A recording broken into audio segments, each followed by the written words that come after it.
director de la Escuela Normal, profa Leonarda Gómez Blanco y asesor de práctica. Permítame presentarme, mi nombre es Marlene Serrano Ángel, perteneciente al séptimo semestre. El día de hoy le daré a conocer el presente informe de prácticas que tuve durante este mismo semestre, dándole a conocer la introducción del presente informe. El presente informe contendrá varias características. Una de ellas es que le contextualizaré el antes, durante y después de mi práctica docente. De la misma manera, le daré a conocer cómo fue el cambio de modelo educativo de trabajar del plan y programas 2018 al 2022. Fue un total cambio que daré a conocer también en este informe. De la misma manera, es importante detallar que en este informe dirá si me están funcionando las estrategias que estoy implementando y qué ha cambiado de mi jornada de prácticas. A conocer qué es la práctica docente. La práctica docente, como lo podrá analizar, es un conjunto de habilidades, competencias, características, conocimientos, actitudes y aptitudes que se van adquiriendo a lo largo del proceso educativo para la formación docente. Por ejemplo, como lo podrá observar, CAR 1996 nos menciona que es un conjunto de acciones intencionadas que el docente hace para llevar a cabo un proceso de enseñanza-aprendizaje con el educando. Ya teniendo claro qué es la práctica docente, vamos a comenzar a dar a conocer, antes de la práctica educativa, qué fue lo que hice. Primero, tengo que tener en cuenta las siguientes competencias. Según el Plan de Estudios 2018, nos menciona que el docente debe tener dos competencias profesionales fundamentales que debe ir implementando a lo largo de sus jornadas de práctica. La primera es diseñar planeaciones. Considero que desde que entramos a la escuela normal empezamos a trabajar con el Plan de Estudios 2018. Actualmente se generó unas ciertas conferencias donde se trabajó el Plan de Estudios 2022 para implementar estrategias en nuestras planeaciones. La segunda competencia es aplicar el plan y programas de estudio, y esas son las dos fundamentales para poder tener una buena práctica docente. Ya teniendo en cuenta esto, voy a comenzar a hablar qué fue lo primero que realicé. Primero, tomé en cuenta el diagnóstico. El diagnóstico es un análisis de cómo se encuentra el grupo actualmente. Para ello es importante tener en cuenta una definición clara, como lo dice Fernández, donde nos dice que es un conjunto de técnicas que las ponemos a práctica para ver cómo está la situación en el aula, en la escuela y en la comunidad. En este caso yo apliqué dos diagnósticos. El primer diagnóstico, como lo podrán observar, fue una entrevista a padres de familia y a docentes titulares, donde la principal intención fue dar a conocer cómo se involucraban los padres de familia, qué era lo que realizaban los alumnos, cuáles eran sus intereses de los alumnos y la situación familiar en la que se encontraban, porque considero que estos son elementos fundamentales para empezar a trabajar y que incluso el 2022 nos pide fundamentalmente. Ya teniendo en cuenta esto y ya analizando mi diagnóstico, rescaté algunas competencias que a mis niños les hacía o que eran deficientes. De la misma manera pude notar las necesidades de mi grupo y al igual las problemáticas. Una de las problemáticas que pude identificar principalmente en mi diagnóstico fue la falta de convivencia sana. Ya teniendo en cuenta mi diagnóstico, comencé a trabajar mi planeación, que para Aguilar 1977 son acciones que se llevan a cabo en un formato para ponerlas a práctica dentro de mi aula académica. Ya teniendo en cuenta esto, tuve que trabajar en conjunto todas las actividades que se realizaban.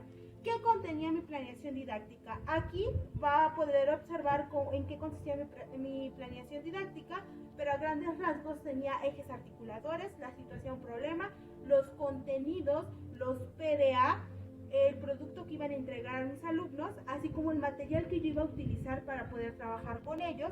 De la misma manera, las semanas o el periodo que iba a tener, en este caso, cada uno de mis proyectos, y posteriormente las sesiones por momentos. Regularmente yo trabajé por proyectos, entonces fueron de 5 momentos, como lo podrás estar observando en este momento.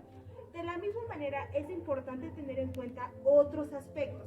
Ya tengo mi planeación lista, pero también es importante hacer notar las estrategias que voy a implementar y también aprender a diferenciar desde mi estrategia y qué es la didáctica, porque la estrategia es la metodología y eso me lo dice Pamplona, mientras que la didáctica, según Tamashki, son los principios y técnicas que voy a implementar con mis alumnos.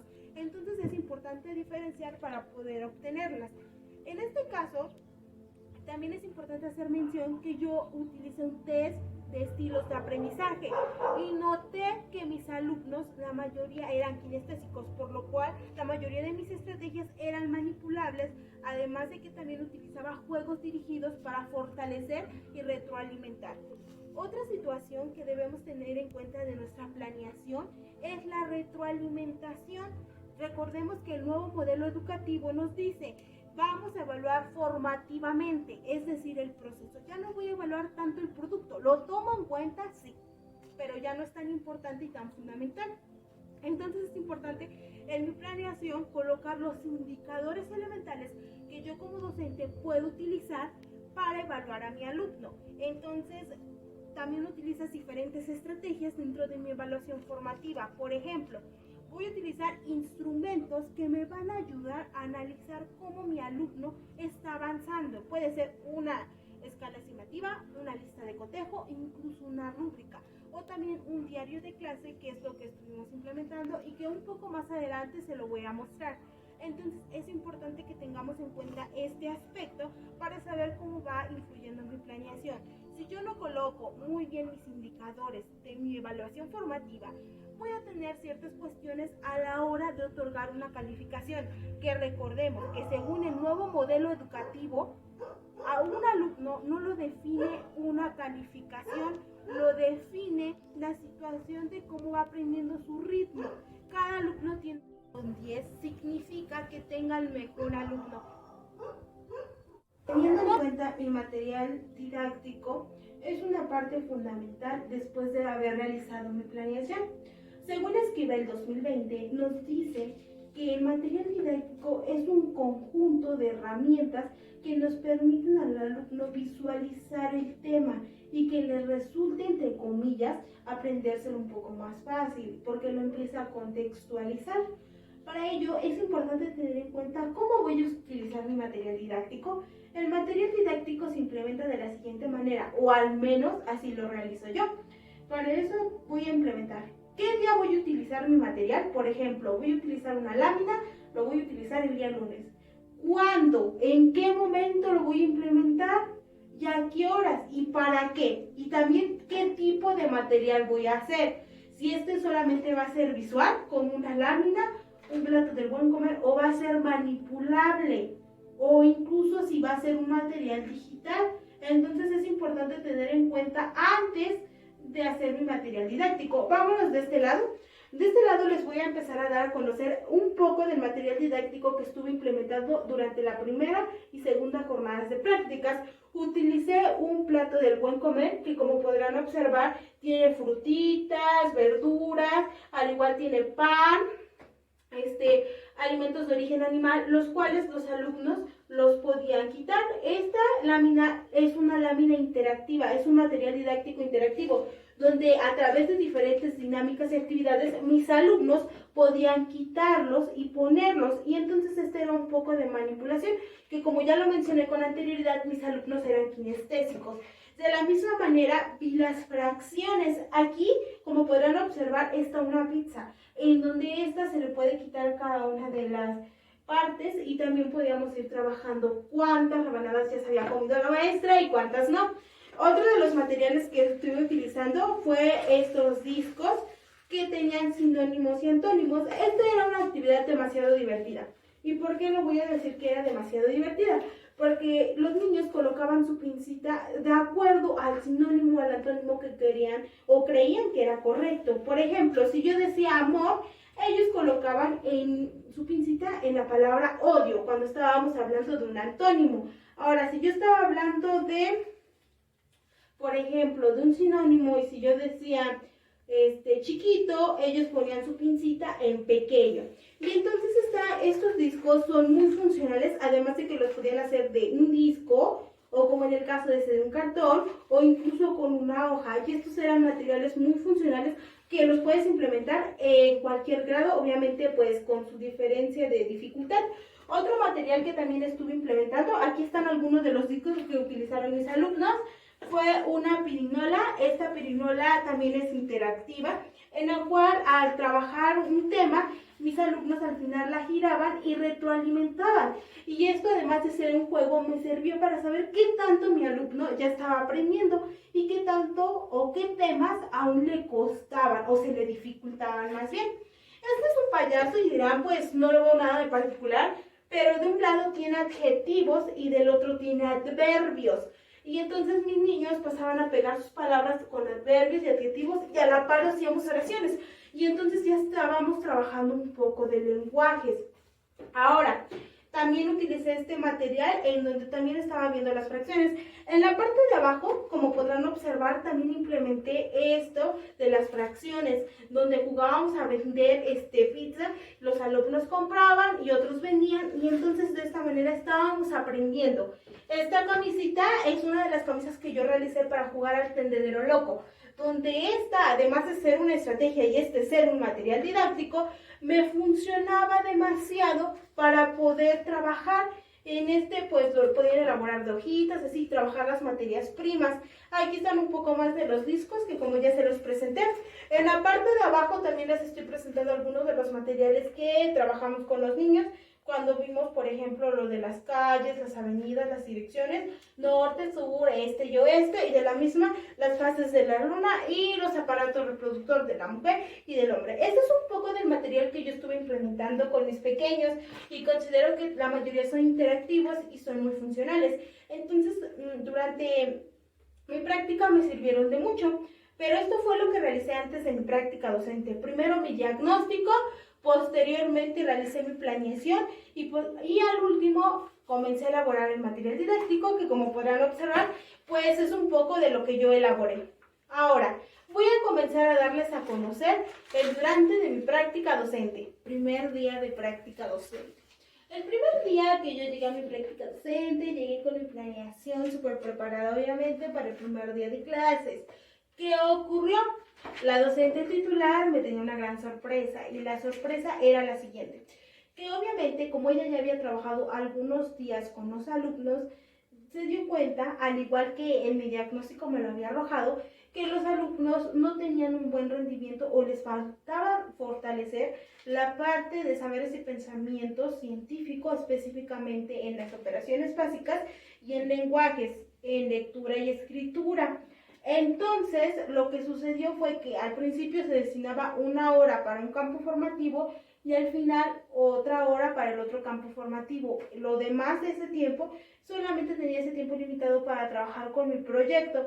Esto fue algo que pues no lo esperaba, pero pues que tuve que hacer mi adaptación curricular, que a fin de cuentas es una capacidad que tiene el docente en formación y que va desarrollando a lo largo de su formación profesional. Primero voy a comenzar a hablar sobre la comunicación con mi maestra titular. La maestra titular con la que yo estuve trabajando es una maestra demasiado preparada, la cual tiene 2 licenciaturas. Una es la licenciatura en educación primaria y la otra es en análisis del desarrollo de la información, por lo cual considero que es una maestra muy preparada en todos los aspectos. De esta manera me ponía un reto y el reto era que yo tenía que estudiar y estar a su nivel para poder trabajar a la par y obtener buenos resultados con nuestros alumnos. De la misma manera, respecto a la comunicación, considero que es un elemento fundamental que tiene que tener el docente titular con el docente en formación para llevar a cabo un buen proceso de enseñanza-aprendizaje con los educandos, porque al fin de cuentas este acompañamiento es fundamental. De la misma manera, cuando yo platiqué con mi maestra titular, me comenzó a platicar como qué proyectos a largo plazo quería implementar. Y pues obviamente como el primero, el que yo llevaba, pues era sobre la convivencia sana, pues me pareció fundamental. Y entonces empezamos a trabajar con él, luego empezamos a trabajar con otros proyectos que fueron muy excepcionales. En las jornadas o en los tiempos que había, por ejemplo, cuando los niños se salían a desayunar, cuando salían al recreo, cuando salían a educación física, nosotros los aprovechábamos literalmente para poder trabajar con las nuevas planeaciones, al igual para llenar fichas de retroalimentación que hacíamos con nuestros pequeños. Y obviamente la retroalimentación la realizamos de manera personal y algunas de manera grupal, esto con la intención de que el niño fuera monitor de su propio conocimiento. Entonces eso fue algo muy fundamental. De la misma manera, Mis alumnos se encontraban en edades de entre 8 y 9 años, por lo cual su comportamiento eran un poco tímidos, no eran agresivos, eran muy comportados, eran muy respetuosos, pero a la vez eran muy imitativos. Si la maestra quería comer en el salón, los alumnos iban a querer comer en el salón, y entonces era algo muy importante. Según en el análisis de Messi, en 2000, nos menciona algo muy importante, las etapas de Piaget. Y según Piaget, mis alumnos se encuentran en la etapa de operaciones concretas, donde el alumno ya es capaz de analizar las operaciones mentales y lógicas. Es decir, si yo le doy 5 palitos y les digo que los divida cada uno en 5, el alumno ya tiene esa capacidad, además de volverlos a construir. Considero que esta parte es fundamental, basado en el autor, para poder saber qué ya puede hacer mi alumno, qué no puede hacer mi alumno, qué es lo que puede mejorar y cómo lo puedo implementar, qué estrategias didácticas puedo trabajar con mi pequeñito a través de filósofos que han analizado pues el conocimiento humano de cada uno de los alumnos o de los estudiantes más bien. Ahora, respecto a mi dinámica de trabajo, primero voy a hacer mención, según Vance Schultz, nos dice que es un aprendizaje integral donde va acompañado de materiales, conocimientos y va en conjunto alumno-docente, ¿sale? Entonces, ¿cómo consistía mi dinámica del día? Comenzábamos con un basta numérico donde se colocaban las 4 operaciones básicas. Obviamente lo fuimos modificando a lo largo del tiempo debido a que mis pequeños les dificultaba, se tardaban demasiado, o incluso teníamos que hacer dinámicas de tiempo para que los alumnos empezaran a entender que no se podían tardar demasiado tiempo. Posteriormente, de ya haber analizado eso, comenzamos a trabajar el proyecto. Regularmente todas mis planeaciones y todos mis proyectos iban enlazados de 2 a 3 campos formativos y recaía regularmente en lenguajes, porque lenguajes lo utilizamos en todo momento. Para analizar, escribir preguntas, para hacer un instructivo, para hacer un resumen, estamos utilizando lenguajes. Entonces, de las 9 a las 9:45 utilizaba o trabajaba con mi primer campo formativo, dividido en inicio, desarrollo y cierre. De 9:45 a 10 de la mañana, mis pequeños salían a desayunar. Algunos traían comidas y algunos iban al desayunador. Y de 10 a 10 y media, mis pequeños regresaban. Yo les colocaba una actividad en el pizarrón. Por ejemplo, si yo les ponía este material didáctico, les decía si estábamos viendo los adjetivos y los adverbios, que me los describieran y que me hicieran oraciones relacionadas a los adverbios con la imagen que estaban viendo. Y entonces, eso ya era una retroalimentación, donde mis alumnos lo veían como una actividad normal. Yo lo empezaba a analizar como una actividad de evaluación. De la misma manera empezaba a ver el proceso que tenían mis niños para escribir. Ya posteriormente, de 10:30 a 11, los niños salían al recreo. En ese momento, pues yo salía a analizar que todo estuviera bien, que los niños no se lastimaran y que jugaran sanamente. De 11 a 12 veía el otro campo formativo y de 12 a 1 trabajaba con el campo formativo de lenguajes, que ese era como extra, porque acuérdense que ya les comenté que mis alumnos tenían esa deficiencia. Entonces trabajaba desde dictado de palabras, resúmenes, mapas conceptuales, además de que también corregía faltas de ortografía, también les tomaba lectura para poder ir modificando esas situaciones de rezago educativo que tenían los niños. Ahora, relacionado a algunos proyectos que estuve implementando, diré cuáles fueron los más favorecidos. Uno de ellos fue la sana convivencia, ya que pude modificar ciertas conductas que tenían mis pequeños. Otro de los proyectos que también estuve implementando fue cuando lanzaron el libro de Tlaxcala. Rápidamente lo tomé, lo analicé y entonces estuve trabajando sobre las pinturas rupestres, las zonas arqueológicas. En este aspecto, como lo van a poder observar, realizamos un mural y además de que pintaron en piedras la historia de Tlaxcala, porque Tlaxcala obviamente que sí existe. Y ya referente después de eso y de todo lo analizado, también empezamos a trabajar otros aspectos, que fue el invernadero. El invernadero fue muy funcional porque a mis pequeños les gusta interactuar demasiado con la tierra. Entonces empezamos a hacer en cajitas, implementamos ciertas cosas y entonces empezó a crecer la lenteja y los niños lo veían muy favorable. Y creo que, pues, de acuerdo al nuevo modelo educativo, considero que estaba trabajando perfectamente porque lo estaba contextualizando, ya que más del 80% de los padres de familia pues son campesinos. Entonces los niños decían, pues es que mi papá dice que debo regarlo tal día, es que mi papá me dice esto, y entonces me estaba dando cuenta que mis niños estaban aprendiendo y que todos a la vez lo estaban haciendo a la misma manera. En el proyecto de Tlaxcala, que se me olvidó mencionar, también realicé una presentación donde acudieron los padres de familia para dar a conocer cada uno de los aspectos. Y pues fue muy divertido, ya que los niños empezaron a desenvolver académicamente en la oratoria, porque eso era algo que los niños no tenían porque se cohibían al hablar, y considero que esto es algo muy importante, que van a desarrollar a lo largo de su vida y que lo van a utilizar constantemente. También otro de mis proyectos que implementé fue de la alimentación, que incluso aquí está mi material didáctico, que es el que ya les expliqué, y me sirvió para evitar que los alumnos comieran en su mayoría churros, ya que, por ejemplo, su mamá en casita les daba 15 pesos y en lugar de pagar el desayunador se compraban una bolsa de churros. Entonces empecé a crear un hábito en mis pequeños y también considero que fue uno de los más interesantes. También otro de los proyectos que tuve fue el instructivo, donde trabajé las manualidades navideñas.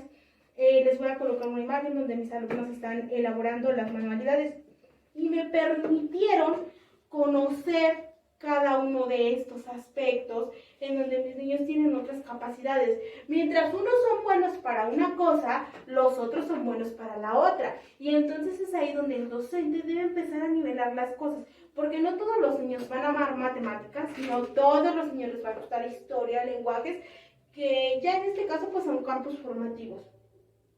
Referente a los padres de familia, hay muchos puntos que debo tocar en este aspecto que tuve durante mi práctica docente. Uno de ellos fue la introducción al nuevo modelo educativo 2022. ¿Y por qué hago referencia a esto? Porque los padres no aceptaban los nuevos libros educativos debido al contenido que creían por las noticias amarillistas que ya habían visto en su televisión.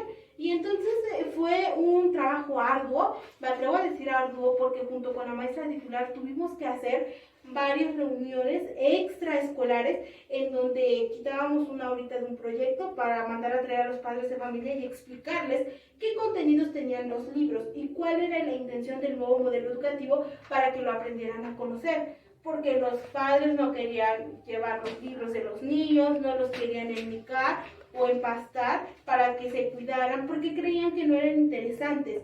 Cuando les empezamos a explicar, ok, padre de familia, son interesantes porque incluso ya viene contextualizado a su contexto, entonces fue cuando se empezaron a dar cuenta que realmente los libros venían mejor preparados y que ahora ya no querían a un niño trabajando en una fábrica o siendo manipulado, sino un niño independiente, un niño autónomo que fuera capaz de incluso de ser un buen panadero, pero un buen panadero que su pan esté riquísimo. Y entonces se fueron empezando a dar cuenta de la contextualización y que incluso también era importante que los padres conocieran que el nuevo modelo educativo te dice, ok, si necesitas maestro el libro, lo trabajas, pero si tus necesidades son otras, ya no necesitas trabajar el libro.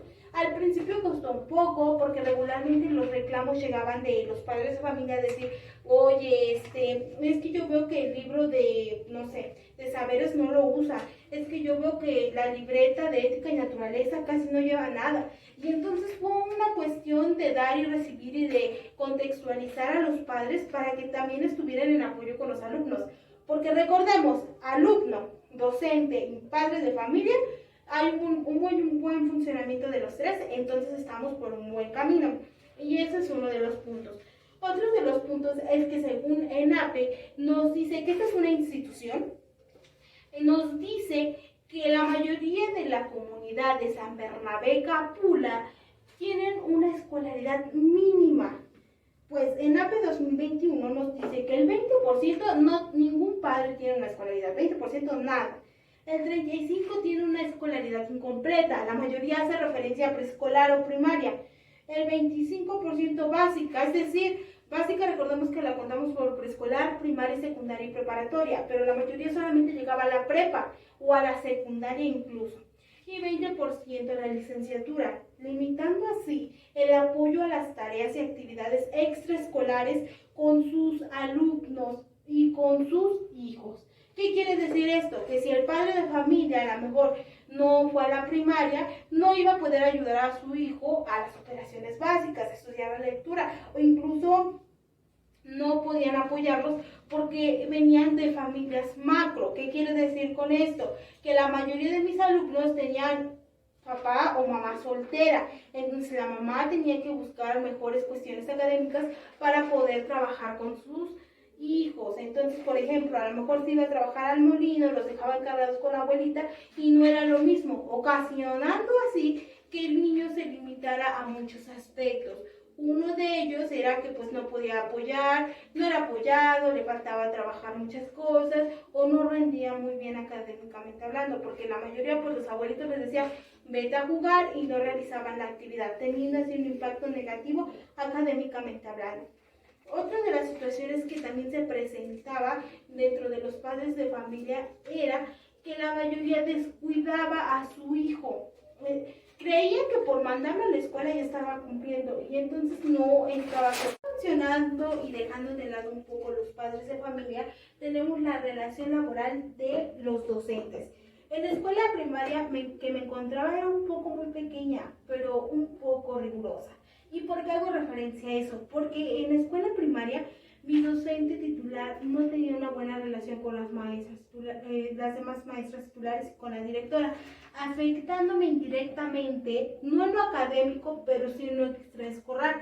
¿Por qué quiero decir esto en lo extraescolar?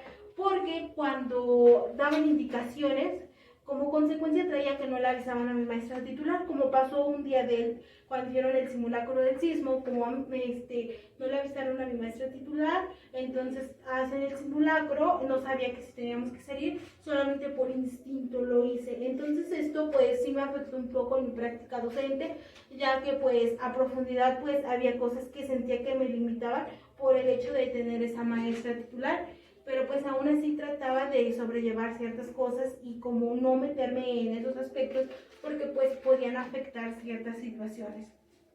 También de mi práctica docente puedo rescatar que en la primera jornada pues era un contexto totalmente nuevo en el que me estaba enfrentando. ¿Y por qué lo digo? Porque, por ejemplo, yo venía de otra escuela donde era totalmente urbana, donde la mayoría de los padres tenían licenciaturas, al igual que pues trabajaba con primeros, siendo así unos niños más pequeños, y pues tenía un cambio totalmente drástico, porque yo no le puedo hablar a un niño de primero igual que a uno de cuarto grado. De la misma manera las actividades o dinámicas que implementaba pues eran totalmente diferentes y entonces me costaba pues un poco retroalimentar, ¿no? De la misma manera puedo decir que otro de los aspectos que influyó en mi práctica docente, pues como ya lo mencioné, pues es el modelo educativo, que considero que me hizo batallar demasiado con los padres de familia en todos los aspectos, desde la planeación, porque pues literal era juzgada al principio las actividades que yo implementaba por el hecho de que los padres no aceptaran el nuevo modelo educativo. Entonces, pues, o sea, sí fue una importancia, influencia, el hecho de que, pues, junto con la maestra titular y yo, pues, trabajáramos esos aspectos. De la misma manera, ya para cerrar, durante mi práctica docente, una de las situaciones a las que me enfrenté fue cuando mi maestra titular se lastimó el pie y hubo un momento que pues no llegó, o sea, no llegó de un día para otro y yo no lo sabía. Entonces pues yo la verdad nunca había tenido a cargo pues totalmente el grupo, sino que los niños empezaron a descontrolar un poco y un niño rasguñó a una niña teniendo así una pequeña herida en la parte del cachete. Y esto que ocasionó que pues la abuelita fuera a reclamar al otro día y empezara yo a poner a prueba mis límites, la subsistencia, el análisis de la situación y cómo relacionarme con los padres de familia. Creo que totalmente fue otro reto. Bueno, ya hablando durante mi práctica docente, considero que esto fue lo más influyente. Por último, voy a comentar después de mi práctica docente, el análisis que hice de mi práctica docente. Uno de ellos el primero fue que tienes que aprender a hablar como son las cosas, con alumnos, docente titular y padres de familia. No puedes ponerle corazones adornos para que no suene tal y como es, porque puede traer consecuencias. Y entonces eso es lo que aprendí primero de mi práctica docente. Tienes que aprender a cuidar lo que dices y lo que haces, porque todo lo que hacemos va replicado. Los alumnos siguen el ejemplo. Si yo me siento acá, mi alumno va a venir y se va a sentar acá. Y entonces estoy siendo el ejemplo. Y entonces fue algo que tuve que empezar desde mi práctica docente y entonces fue algo que también estuvo influyendo.